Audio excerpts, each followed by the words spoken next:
Out of more than 7,000 grade R teachers that are currently in the system, only about 2,000 meet the requirements to study further. This has raised concerns about the quality of early childhood education and the future of grade R learners across the country.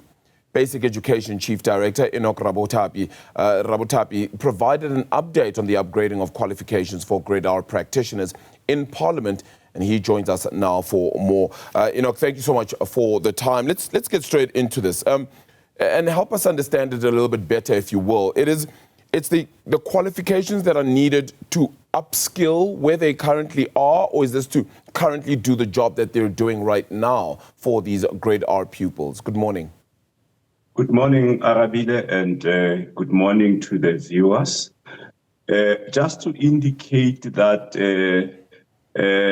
subject to the passing of the Bella Act, which has made grade R part of the formal schooling system, this has required that the teachers who are teaching in grade R must have the same levels of qualification as all other teachers.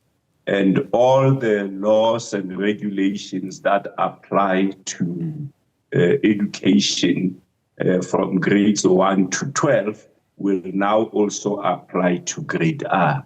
Now, before that, there was flexibility in the sense that institutions that are offering grade R could allow people who were less qualified to come into the system and teach grade R. And some of these did not even have matric. Sure. And some had low levels of qualifications.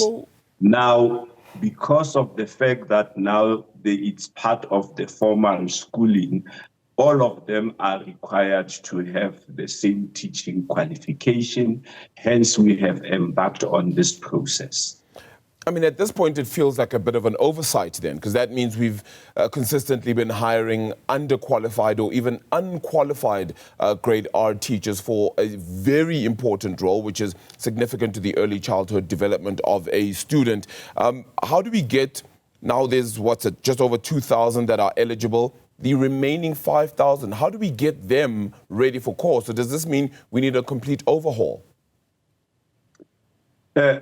Yes, it's quite unfortunate, Arabile, because some of these educators, the understanding was that they will be able to upgrade themselves as they are employed in the system. And some of them have been supported before to try and improve their qualifications. But some of them failed to honor their obligations in terms of improving their qualifications. And also to indicate that these educators were actually employed on a contract basis that was being renewed on an ongoing basis. Now, those that were able to upgrade their own qualification after studying, they will be absorbed into the system. And these 2,121 are those who at least have a matric and are therefore eligible for enrollment into an institution of higher learning. Now, this is a category that as the department, we will be supporting. We have an arrangement with University of South Africa to enroll these teachers so that they can upgrade and acquire the minimum qualification. For those who do not have matric and are not eligible for enrollment into higher education, unfortunately, some of them will not have to renew their contracts because they would not be meeting the minimum entry requirements to be teachers in our system. How many do you anticipate you may lose because of that? Well, as the numbers are indicating, only 2,121 are eligible for upgrade. There are those, of course, who are already over 60 years of age, a few of them, who, of course, they will be given an exemption because even if they are enrolled at the completion of their studies, they won't be able to render services because they would have reached the normal age of retirement. And there are those also who have indicated expressly that they are not interested in studying further, and which will mean that approximately 4,000 or so would not then, their services would then not be retained.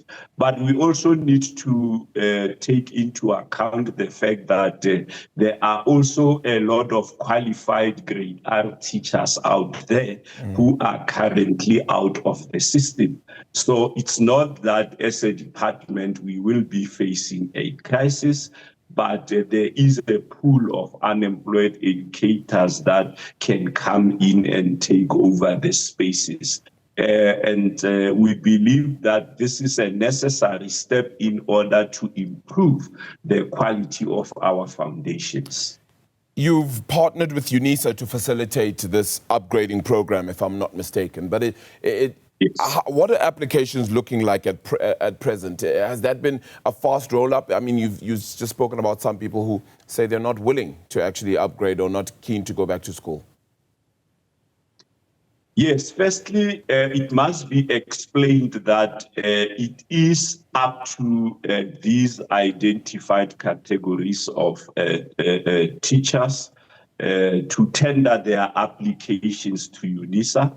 UNISA has already sent out the necessary links for them to be able to apply. As the department, we have provided support to these people. We are in contact with provincial officials who are responsible, who are also in contact with these categories of employees. UNISA has been very good to us because they were able to open applications specifically for this category of employees. The end date for these applications was the 1st of December, but it has since been extended to the 19th of December. By the end of December, we had approximately 1,000 of these educators who had tendered their applications. We are working with our provincial counterparts to ensure that those who are outstanding also tender their applications so that they can be enrolled on this program. Funding-wise, if I'm correct, please correct me if I'm wrong, the ETDP CETA has committed what looks like 66 million rand towards this upgrading process. Would that be enough considering the scale and the number of teachers that need to get this upgrade, so to speak? Well, the 66 million is only for enrollment in the first year, for the 2,121. For the subsequent years, each province has got its own allocation also from the ETDP CETA. As we know that this funding is actually funding that comes from the departments as part of the 1% skills levy that we pay over to the ETDP CETA. So for the first year, in order to facilitate the process, the ETDP CETA has made available the 66 million, but for the subsequent years, each province will then have to fund from their allocation of the ETDP CETA until each of them complete. Yeah, all right. Very interesting. Let's look ahead then. How confident are you as a department that we can resolve this issue, particularly in time? Because we're going to need to try and prevent especially the long-term damage that could be caused by having these underqualified or unqualified grade R teachers for as I've continued to say, possibly the most critical learning stage for any child? It's a very critical area, especially for the current administration. It's about ensuring that we build strong foundations.